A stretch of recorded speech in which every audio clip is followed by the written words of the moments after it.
और खबर यूपी के बलिया से है, जहां गृह मंत्री अमित शाह के विरोध में सपा का जोरदार प्रदर्शन रहा। बाबा साहब भीमराव अंबेडकर के अपमान को लेकर समाजवादी पार्टी ने सड़कों पर उतरकर जबरदस्त धरना प्रदर्शन किया। इस दौरान पुलिस प्रशासन भी मौजूद रही। वहीं सपा विधायक संग्राम सिंह यादव के नेतृत्व में सपा कार्यालय से सैकड़ों की संख्या में कार्यकर्ताओं ने गृह मंत्री अमित शाह के विरोध में जमकर नारेबाजी करते हुए जिलाधिकारी धरने पर पहुंचे। वहीं प्रदर्शन के बाद एसडीएम को मांग पत्र भी सौंपा गया। देखिए हमारे सहयोगी अमित कुमार की न्यूज। किस तरह का यह धरना प्रदर्शन था, किस वजह से धरना प्रदर्शन? सर, सड़क से सदन तक जो आंदोलन चल रहा है, आज आपका समाजवादी पार्टी भी आज यहाँ पे धरना किया और आप किस तरह से इसको देख रहे हैं? क्या बोल रहे हैं आप? सड़क से सदन तक ये उबाल पूरे देश में आया हुआ है। देश के गृह मंत्री ने बाबा साहब के बारे में बहुत अपमानजनक टिप्पणी की है, जिसको लेकर के बाबा साहब को मानने वाले, बाबा साहब को भगवान मानने वाले सारे उनके अनुयायी आज सड़क पर हैं, पूरे देश में सड़क पर हैं। उसी को लेकर के हमारे राष्ट्रीय अध्यक्ष माननीय अखिलेश यादव जी ने शपथ लिया है कि भारतीय जनता पार्टी को या तो राष्ट्रपति, महामहिम राष्ट्रपति इनको बर्खास्त करें और ये जो गृह मंत्री है इस्तीफा दें या माफी मांगें, और नहीं तो हम शपथ लेते हैं कि जब तक भाजपा को हटा करके और सरकार बना के संविधान को पूरी तरह लागू नहीं करेंगे तब तक चैन से नहीं बैठेंगे। उसी क्रम में सदन में धरना दिया हमारे सांसदों ने, हम लोगों ने विधानसभा के अंदर धरना दिया, प्रदर्शन किया, हम लोगों ने मांग की और आज सड़क पर इस मांग को हम यही मांग कर रहे हैं कि गृह मंत्री को, महामहिम राष्ट्रपति जी के माध्यम से गृह मंत्री को हटाया जाए और माफी मांगे, और जब तक वो माफी नहीं मांगते तब तक समाजवादी पार्टी अब चैन से बैठने वाली। तो जिस तरह से अंबेडकर जी का अपमान हुआ, उस तरह से आप लोग धरना प्रदर्शन दे रहे हैं उनके खिलाफ, तो क्यों नहीं सरकार सुन रही है इस मामले को? सरकार कभी बाबा साहब को मानती नहीं है, आज से नहीं। आप जानते हैं कि वो किस विचारधारा पे चलते हैं, ये हमें पता है। और बाबा साहब के लिए उनके मन में घृणा बहुत पहले से है, लेकिन उनको लगा कि बाबा साहब का फोटो लेकर के हम सरकार बना सकते हैं, तो उन्होंने अपना रोआ बदला, जो गांव में नहीं कहते हैं, रोआ बदल करके केवल बाबा साहब का फोटो दिखा करके उनके अनुयायियों का वोट तो ले लिया, लेकिन उनको 80 करोड़ उनके अनुयायियों को केवल 5 किलो अनाज पर रखना चाहते हैं। उनके बच्चों को खुशहाली नहीं देना चाहते, उनको बच्चों को रोजगार नहीं देना चाहते। उनके मन में ये बात पहले से थी, लेकिन अचानक सदन में गृह मंत्री के मुंह से वो बात निकल गई। जो बात उनके मन में थी वो निकालना नहीं चाहते थे, लेकिन वो बात निकल गई। वही उनके मन में धारणा है बाबा साहब के लिए, जो बात उनके मन से निकली है। विधायक जी, एक सवाल ये है कि अक्सर देखा गया कि जो हेडलाइन रहती है, सुर्खियों में रहती है, उसी को काट पे भाजपा कुछ ना कुछ करती है, तो आपको लगता है किसी बड़ी बात को दबाने के लिए ये एक शगुफा छोड़ा गया है? भारतीय जनता पार्टी निश्चित रूप से कुछ अपने बातों को, अपने कुछ, जैसे बाबा साहब के इस आंदोलन को कम करने के लिए उन्होंने सांसद को घायल दिखा दिया। भाई सांसद बात कर रहा है, आईसीयू में भर्ती भी है, चल भी रहा है, फिर भी रहा है, और सीसीटीवी कैमरा लोकसभा में लगा रहता है, देखो ना भाई कौन धक्का दे रहा है। ये भारतीय जनता पार्टी बाबा साहब का अपमान तो कर चुकी है, और वो अपमान के आंदोलन को केवल गुमराह करने के लिए उन्होंने सांसदों का सहारा लिया, जो खुल गया, आज चला आया कि भाई कोई किसी को कोई धक्का नहीं दे रहा था। भारतीय जनता पार्टी केवल गुमराह करना चाहती है, लेकिन उनके गुमराह करने से अब ये पिछड़े दलित तो बाबा साहब के अनुयायी मानने वाले नहीं है। कुछ लोग कहीं जन सरोकार के मुद्दों से हट के इन्हीं सब चीजों में पार्टी, भाजपा पार्टी जो है, ये लोगों को भरमाई रखी है। ये तो पहले से है, जन सरोकार के मुद्दों से हटाने के लिए मस्जिद खोद करके मंदिर खोज रही है। ये भारतीय जनता पार्टी, कुछ ऐसे ही भारतीय जनता पार्टी नहीं, इसमें तो फंस चुकी है, क्योंकि बाबा साहब के अनुयायी अगर वोट न दे तो जीवन में कोई भारतीय जनता पार्टी की सरकार नहीं बन सकती।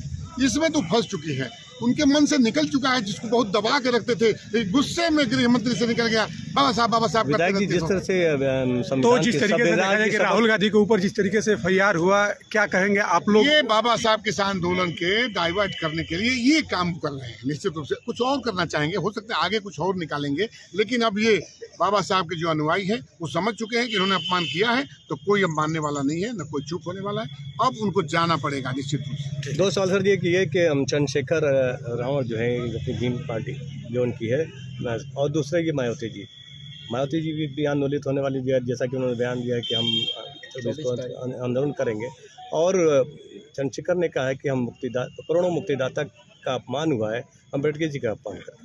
तो आप इस दोनों बयानों को किस तरह से देखते हैं? बाबा साहब को मानने वाले पूरे देश में, देखिए कोई प्रदेश की बात मैं नहीं कर रहा हूँ, पूरे देश में आप देख लीजिए बाबा साहब को मानने वाले लोग सड़क। एक आदमी किसी पार्टी की बात मैं नहीं करता, बाबा साहब को मानने वाले बहुत से हर पार्टियों में लोग हैं।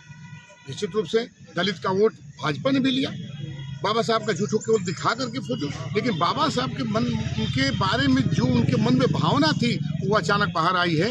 इसलिए अब लोग समझ गए हैं कि बाबा साहब के बारे में इनके मन में कोई सम्मान नहीं है और ये बात खुल गई है। और भारतीय जनता पार्टी अंत में सिर्फ एक साल देखा गया कि कांग्रेस पार्टी और समाजवादी पार्टी सड़क से लेकर सदन तक हंगामा कर रही है, लेकिन इस दौरान उत्तर प्रदेश में बहुजन समाज पार्टी के कार्यकर्ता चाहे उनके नेता कहीं नहीं दिख रहे हैं। क्या कहेंगे इसे लेकर? हंगामा शब्द गलत है, पहले आप सवाल ठीक से कहा करिए। हम हंगामा करने के लिए नहीं है, बीजेपी कह रही है करना नहीं है। भाजपा कुछ भी कहे, ये हंगामा नहीं है। बाबा साहब का सम्मान है। हमारे किसी पूर्वज का आप अपमान करेंगे और चाहेंगे हम चुपचाप बैठे रहे तो हम चुपचाप नहीं बैठ सकते। बाबा साहब का अपमान किया है, इसलिए हम प्रदर्शन करें। देखिए कितना शांतिपूर्वक प्रदर्शन हो, हमने ज्ञापन दिया। विधायक चलेगा बाबा साहब का, जब तक माफी नहीं मांगेंगे, जब तक उनको हटाया नहीं जाता। संविधान की शपथ लेके आदमी सदन में आता है या जो भी जीता सदन में, तो क्या लगता है कि कैसे देखते हैं आप इस चीज़ों को? लगातार संविधान की शपथ लेकर संविधान को कुचला जा रहा है। ये मुख्यमंत्री उस जज का फेवर कर रहे हैं जो किन शब्दों का इस्तेमाल किया उसका फेवर कर रहे हैं। मुख्यमंत्री संवैधानिक पद पर हैं, संविधान के पद पर रहकर के ऐसे शब्दों का इस्तेमाल नहीं किया जा सकता। ये भारतीय जनता पार्टी लगातार संविधान को कुचल रही है और हम इसका विरोध करते रहेंगे और जब तक इनको हटा नहीं लेंगे चैन से नहीं बैठेंगे। धन्यवाद। जी, आज जिस तरह से आप लोग प्रदर्शन कर रहे हैं आज बाबा साहब के सम्मान में, क्या वजह है कि इस तरह के प्रदर्शन करना पड़ रहा है? बाबा साहब डॉक्टर भीमराव अम्बेडकर जी हमें शिक्षा लेने का अधिकार, नौकरी पाने का अधिकार, और आज जो हम आज़ादी से बोल पा रहे हैं, अपनी बातें कह ले रहे हैं, जो उन्होंने अधिकार दिया संविधान के माध्यम से, आज संविधान का अपमान हो रहा है। तो जिस तरह अमित शाह ने अपमान किया, हम सब समाजवादी पार्टी के लोग हम मांग कर रहे हैं कि वो माफ़ी मांगे और इस्तीफा दें। तो जिस तरह से जो गृह मंत्री के पद पर होते हुए इस तरह के बयान करते हैं, कैसे कितना निंदनीय आपको? ये गृह मंत्री का जो पद बहुत बड़ा पद होता है और उनको इस तरह अपमानजनक बातें नहीं करनी चाहिए, ये अशोभनीय है। पार्टी से हटकर बाबा साहब थे, उनके लिए इस तरह का शब्द निकालना और उनके खिलाफ बोलना कितना सही है? हमारे राष्ट्रीय अध्यक्ष अम्बेडकर वाहिनी के सर ने बताया कि बाबा साहब किसी व्यक्ति विशेष के नहीं थे, वो सर्व समाज के थे और सबके थे, और इस तरह की टिप्पणी उनको करना अशोभनीय है।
जब तक सूरज चांद रहेगा,